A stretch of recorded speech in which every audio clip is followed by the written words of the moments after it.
es pues también especialista en sistemas comparados. Es socióloga por la Facultad de Ciencias Políticas y Sociales de la UNAM, maestra y doctora en Ciencias Políticas y Sociales por Cambridge, y es también pues una prestigiosa escritora que pues ha interpretado a México durante las últimas 20 décadas, María Amparo, perdón, 2 décadas, María Amparo Cázar. Buenos días, ¿cómo estás? Muy buenos días, Luis Alberto. 20 no, por favor. Ya estaría yo 20 bajos, pero 20 metros, pero bajo tierra. No, no, ni yo también, no te preocupes. Discúlpame. Es que entre tantos cargos que tienes aquí, ya digo, y entre tantas aportaciones que has hecho a la sociedad mexicana. eh, No, no. María Amparo, bueno, ahorita en estos momentos incluso está tomando protesta también el alcalde electo de Hermosillo. Está la clase política sonorense o capitalina ahí, parte de la clase política concentrada. Está a punto de llegar la gobernadora. Pero me gustaría que nos ayudaras a interpretar, María Amparo, tú como experta en sistemas comparados, ¿por dónde crees que pudiera empezar un gobierno que ha generado una expectativa muy alta frente al combate a la corrupción y rendición de cuentas de los que se fueron? Un discurso muy fuerte, pero ¿cómo se puede cristalizar esto, María Amparo? Mira, Luis Alberto, saludo en primer lugar a todo tu auditorio. Es un orgullo para mí estar con todos mis compañeros sonorenses, también mexicanos. Yo chilanga, ustedes sonorenses, pero igual mexicanos todos. Me parece que, para entrar rápido a la pregunta, porque el tiempo siempre es escaso, me parece que la gobernadora Claudia Pavlovich pues enfrenta un reto muy, muy serio por haberse comprometido con esta lucha anticorrupción, a la vez que los mexicanos, y ahí sí te digo los mexicanos en general, porque esto revelan las encuestas, ya muestran un grado de tolerancia hacia la clase política muy bajo y un grado de, sobre todo, de credibilidad hacia la clase política. Estas promesas que nos han hecho, pues te diría yo que hacia principios de la primera década del siglo, en el año 2002, cuando pasa la ley de transparencia, ahí empieza a posicionarse el tema primero de la transparencia, después es de la corrupción y ahora también es de la impunidad. Y lo que encontramos es que gobernadores van, gobernadores vienen, gobernantes de toda la nación van y gobernantes vienen, y esto no queda más que en discursos y en promesas. Con esto no te quiero decir que debamos de escatimar a nuestros gobernantes recién electos la posibilidad de que ahora sí ellos cambien la realidad o comiencen más bien a cambiar la realidad. Entonces, me parece bien este discurso de la gobernadora Pavlovich con respecto a la corrupción en términos generales, porque ya se sitúa entre el primero o el segundo lugar de las preocupaciones de los mexicanos. Y en segundo, si nos hacemos cargo de la realidad sonorense, bueno, pues encontramos que entre los sonorenses la corrupción después de el gobierno de Padres, pues sí es un asunto político pues de gran preocupación pública, ¿no? Entonces, de alguna manera, es por donde debe empezar, dices tú. ¿Te parece bien el discurso? ¿Cómo cuidar que entonces, que dado este contexto, que los mexicanos, como dices, ya está el primero y segundo lugar en prioridad, después del gobierno de Padres, también el sonorense quiere ver que en realidad haya peces gordos, parafraseando a Robert Klitgard, experto internacional en temas de corrupción, que ha venido también aquí a Hermosillo, lo hemos tenido, y él dice, la única forma de que un gobierno se legitime es rendición de cuentas llegando, pero con peces, freír, la teoría de freír peces gordos, dice Robert Klitgard, María Amparo. Bueno, a ver, yo difiero un poco del profesor Klitgard y te voy a decir por qué. Si revisamos, aun cuando, porque me haces dos preguntas, ¿no? Empieza, repito, sí, empieza bien y hay que dar el beneficio de la duda. Vamos a ver cómo aterriza la gobernadora el Sistema Nacional Anticorrupción, porque con la reforma constitucional, pues lo único que se sentaron fueron las bases. Ahora vienen las dos leyes generales que obligarán a todas las entidades de la República, y ya será tarea de cada gobernador cómo aterriza esto en la práctica. Yo he mantenido que las leyes no es que estén bien diseñadas, nuestras leyes anticorrupción o nuestro Código Penal, que habla de los delitos graves de corrupción, o nuestra ley de responsabilidades, tiene muchas lagunas, pero si hubiese habido voluntad política por parte de los gobernadores o por parte de los diferentes presidentes de la República, otro gallo nos cantara. O sea, sí nos alcanzaba la ley para haber frenado esta corrupción. Ahora voy a lo de Clícar. Es cierto que esto es como el pan y circo. A los ciudadanos nos gusta ver al poderoso, al rico, al que ejerció su poder rindiendo cuentas, y si no gobernó bien, o si robó, o si cometió alguno de los 13 delitos tipificados en el Código Penal, lo queremos ver tras las rejas y nos causa una gran satisfacción. Pero también les digo a todos los sonorenses, y me lo digo a mí misma todos los días, que una golondrina no hace verano. Podemos meter a un pez gordo, podemos freír a un pez gordo, y que la corrupción siga siendo un fenómeno que carcome a la sociedad y que daña, pero que daña profundamente a la economía. No tenemos datos y estaría bien hacerlo con ustedes también. Tú que tienes la fortuna de tener un micrófono y de tener reporteros y demás, deberíamos de hacer la investigación. Yo la hice para el país en general, pero valdría la pena en el caso de Sonora, ya que ahora viene la gobernadora Pavlovich con este discurso y con este compromiso frente a los sonorenses para atacar la corrupción, que viéramos algunas de las cosas que veo yo en el libro de Anatomía de la Corrupción para el caso de la economía sonorense. Yo quisiera decirte que los daños que causa a la economía nacional la corrupción son mucho mayores que los beneficios que se obtiene cada persona individualmente. Tenemos que cambiarnos el chip y tenemos que comprender que más allá de la ética pública, que desde luego nos deben los servidores públicos, los funcionarios, comenzando por la gobernadora, el problema de la corrupción es fundamentalmente un problema de costos económicos. Cuando nos damos cuenta que la corrupción es un impuesto regresivo porque le cuesta más a los pobres que a los ricos, cuando nos damos cuenta que la corrupción está correlacionada con la falta de productividad en un país, cuando nos damos cuenta que está correlacionada con el índice de desarrollo humano, con bajos niveles de educación, entonces estamos ya encontrando las pistas a por qué y cómo se debe de combatir la corrupción. A mí me gustaría ver, para el caso de Sonora, ver cuánto pierde el PIB sonorense por los actos de corrupción que se cometieron en los últimos 6 años o en los últimos 12. No se trata de señalar a un solo partido, a un solo gobernador. Tú y yo sabemos que esto es un problema sistémico y es un problema milenario. Pero empezar a atacar ahí, porque donde reaccionamos nosotros los ciudadanos es cuando nos pega en el bolsillo. Y cuando nos damos cuenta que un desarrollo inmobiliario, si no se hubieran dado las mordidas, etcétera, el departamento que queremos comprar o la casita nos hubiera costado 10 o 15 o 20% menos, entonces vamos a empezar a exigirles a nuestros gobernantes que reduzcan los niveles de corrupción.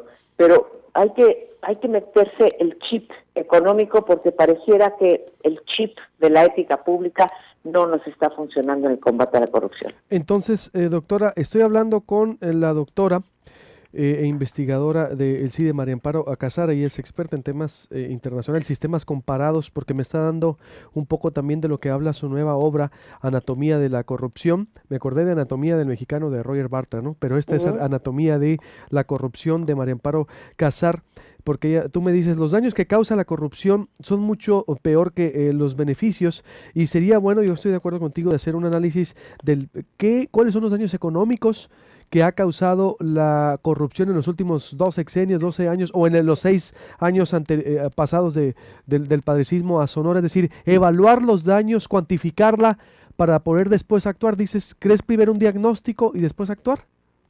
Mira, yo creo que el diagnóstico siempre viene bien, porque entonces seremos capaces de diseñar mejores instrumentos, mejores herramientas para atacar el problema que sea, no importa que sea el de la corrupción o cualquier otro. Pero ya tenemos una muy buena idea, no tenemos que esperar Exacto. 6 meses ni un año para que la gobernadora o las organizaciones de la sociedad civil hagan un diagnóstico sobre la corrupción en Sonora. Eso se puede hacer paralelamente y con el fin de no solamente de tener este diagnóstico, sino alertar a la ciudadanía de cuáles son los daños que está causando, o a los sonorenses en particular. Simultáneamente, además de las leyes que puede impulsar en el Congreso local la gobernadora para frenar este fenómeno, y aquí te puedo hablar desde una ley de obra pública del Estado, te puedo hablar de el propio Código Penal de Sonora, porque sabemos que cada una de las entidades federativas tiene, además de hacer todo eso, tiene que empezar por demostrar con actos cotidianos, con actos pequeños, ¿sí?, que va en serio la lucha contra la corrupción. ¿Cómo podemos los mexicanos creer en el compromiso de los gobernadores o del presidente de la República en la lucha contra la corrupción cuando estamos viendo los escándalos de corrupción que vemos que gracias a los medios se van destapando poco a poco y que no se hace nada respecto de ellos? O sea, sí nos sentimos en buena medida burlados. Creo que eso es lo que no puede permitir la gobernadora Pavlovich, decirle a los sonorenses en su toma de posesión, en su discurso, que va en serio contra la corrupción, y después seguir permitiendo que en las oficinas públicas esquilmen a los ciudadanos cuando van a hacer un trámite para levantar un edificio, o un trámite para sacar un acta, o cualquier otra cosa que pudiera ocurrírselo, ¿no? Entonces, es con pequeños actos, además de los peces gordos que recomienda Cleveland, que podemos empezar a creer en nuestros gobernantes. Pero créeme que poner a un gobernador en la cárcel, poner a un funcionario, a un secretario, sí sirve, no digo que no, nadie debe de escaparse de la comisión de actos ilícitos, pero esto es una lucha sostenida. 6 años apenas van a alcanzar para que Claudia Pavlovich, el PRI, que es ahora el partido gobernante, pudieran empezar a recuperar la credibilidad. Una lucha sostenida te refieres, bueno, un continua, pues, o sea, no puede terminar el acto en que se mete a la cárcel al pez gordo si no vas a continuar con la lucha, si no vas a poner el ejemplo en pequeños trámites que le afectan, como dices, al ciudadano, si tú gobernante no vas a actuar y vas a poner el ejemplo también, pues. Así es. El primero que tendría que ponerlo, aunque todos estamos obligados por la ley, pero el primero que tendría que ponerlo es el funcionario público. Y si me hablas del funcionario público, te diría que los primeros que tendrían que poner el ejemplo es del gobernador hacia abajo, ya sea por que nos vayamos por los puestos electos, ya sea que nos vayamos por los puestos de designación directa, ¿sí?, en el gobierno de Sonora. Sea cual fuere, también los ciudadanos tenemos la obligación, uno, de entrar a la cultura de la denuncia, que ese es un programa que urge, y si alguna cosa me dijeras, pero ¿qué recomendarías tú para ahora que está entrando la gobernadora? Lo primero es, bueno, aparte desde luego que el buen comportamiento y la transparencia de los servidores públicos, sería alentar la cultura de la denuncia. Los mexicanos no queremos denunciar, a veces por miedo, pero a veces porque sabemos que es una pérdida de tiempo, porque yo voy a ir al Ministerio Público y lo más probable es que mi denuncia no solamente quede desatendida, sino que yo sufra alguna represalia, desde que dejen de recogerme la basura hasta que no le den un horario o una escuela cerca de mi casa a mi hijo. La corrupción está en todas estas pequeñas cosas y tenemos miedo y tenemos desde luego frustración de denunciar. Y no hay país, así como te digo que no hay país que haya, digamos, disminuido seriamente su corrupción, nada más metiendo a peces gordos a la cárcel, tampoco hay ningún país que haya sido exitoso en el combate a la corrupción si la ciudadanía no participa fundamentalmente a través de la cultura de la denuncia, porque esta es la que demuestra que el grado de tolerancia que estamos teniendo va en disminución. Y es solamente la presión de la sociedad la que va a lograr la rendición de cuentas, la disminución de la impunidad y desde luego de la corrupción. Por último te pregunto, María Amparo Cásar, autora de Anatomía de la Corrupción, ¿Qué riesgos ves? Sí, bueno, yo creo que está muy claro si lo que debe ser los pequeños actos, la cultura de la denuncia. Dicen, no hay país que no sea exitoso si no hay una cultura de la denuncia. No sirve nada tener un secretario, un gobernador en la cárcel si no vas a continuar con la lucha contra la corrupción. ¿Qué riesgos verías de esto? Es decir, de que el discurso es muy alto, la vara está muy alta, la narrativa del discurso perfila de lo que pudiera ser su gobierno. ¿Qué riesgos ves si no se arranca con estas pequeñas cosas? Porque la Agencia Nacional Anticorrupción pues ya los va a obligar, ¿no?, a actuar a todos los gobiernos. Es decir, pero ¿qué riesgos ves en un inicio de gobierno si no se combate, si no se hacen estas cosas que dices?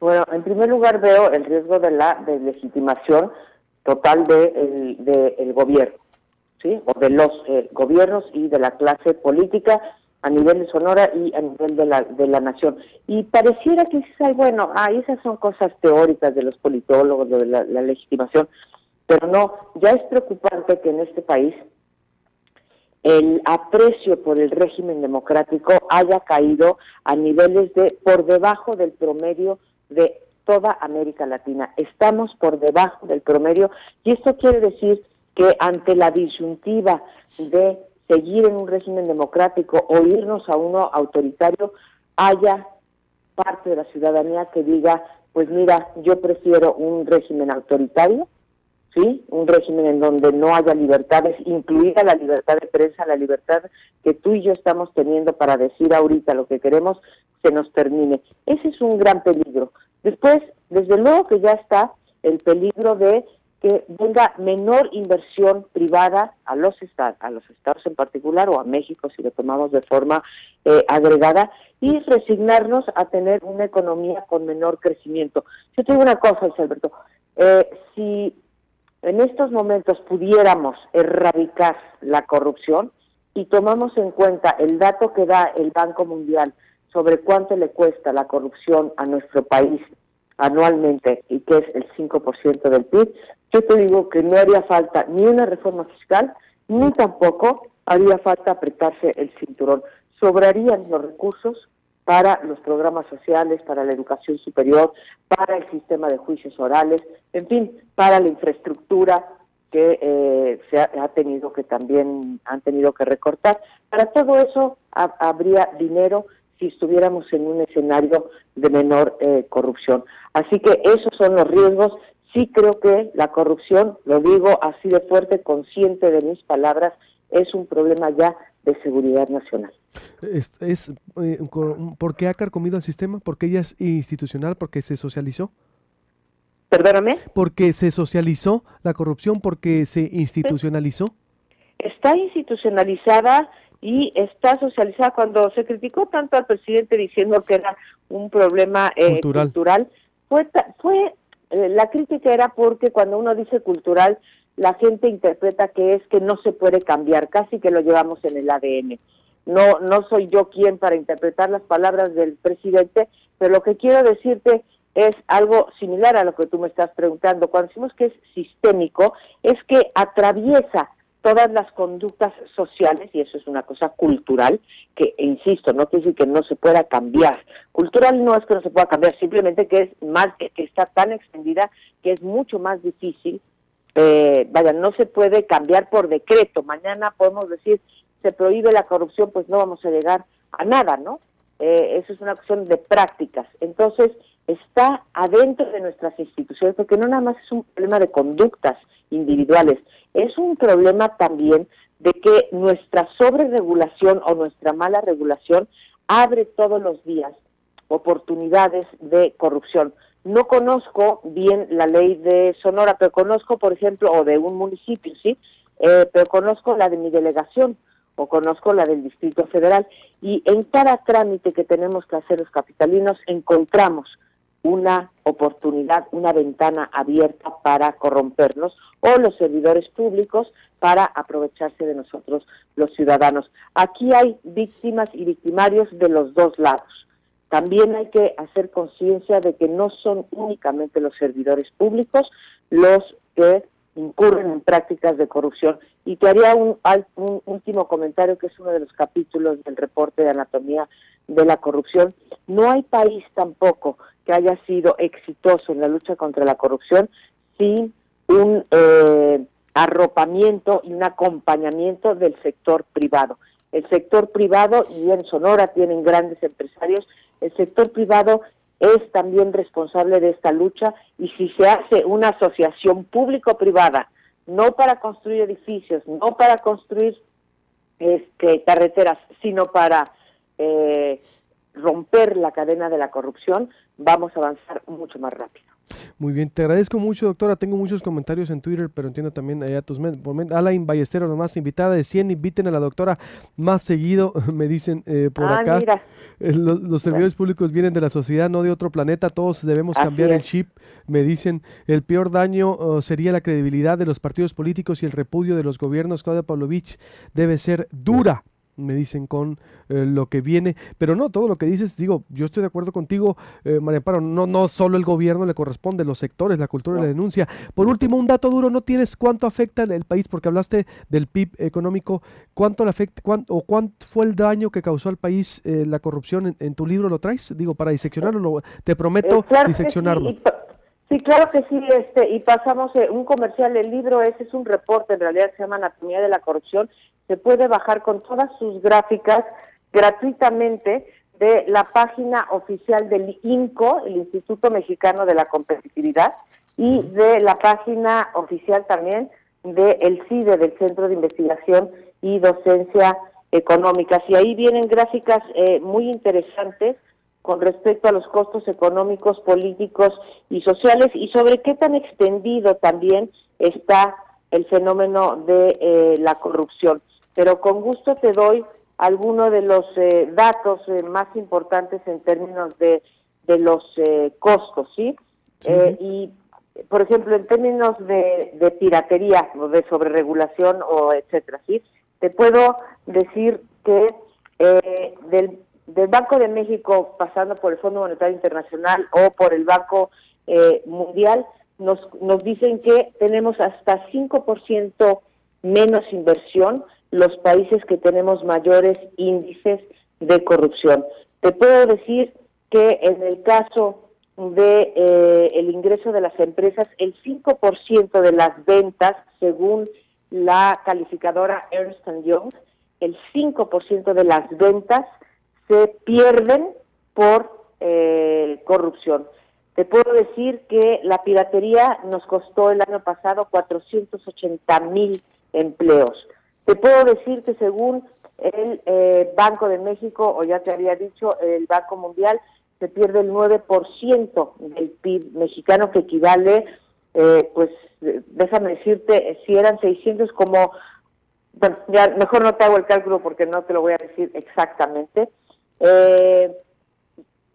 Y la relación entre violencia, que es otra forma también de pérdida de costos económicos, es una relación de 2:1. A cada vez que aumentas un punto de corrupción en el índice de la corrupción de Transparencia Internacional, aumenta 5% la violencia. Así que por el lado social, por el lado económico, por el lado político, vamos a ver cómo reaccionan esta parte de los independientes también en Sonora, que como sabemos, esto es una reacción, esta cosa de los independientes, y quiero decirlo, no soy fan de los independientes, ni creo que sean alternativa a los partidos políticos, pero tampoco pienso que se deba de restringir, como lo han hecho muchos estados de la República, ¿sí?, de tratar de restringir y violentar los derechos políticos por la vía de la legislación. Eso me parece una reacción de los partidos inadmisibles, pero hay que estar consciente de que la ciudadanía, ante la corrupción de todos los partidos políticos, está optando por estas opciones independientes. Entonces, costos estamos viendo por todos lados. Muy bien, María Amparo, te agradezco mucho, en verdad, te pido mantenernos en contacto después para cualquier interpretación que venga y arranque, y claro, vamos a diseccionar ese libro tan interesante. Por lo pronto te mando un abrazo, seguimos por acá por el programa. Igual para ti, todo tu auditorio. Hasta luego y buen día, buen 16 de septiembre. Igualmente, María Amparo Casar, doctora, experta, para que vea usted qué datos, contundente, datos duros, visión, propuesta, la vamos a seguir nosotros reproduciendo en los próximos días y consultando, porque vale la pena, es experta en temas de corrupción. Anatomía de la corrupción, María Amparo Casar, la doctora, experta en sistemas comparados. Corte y vuelvo. Escuchas Proyecto Puente por Stereo 100.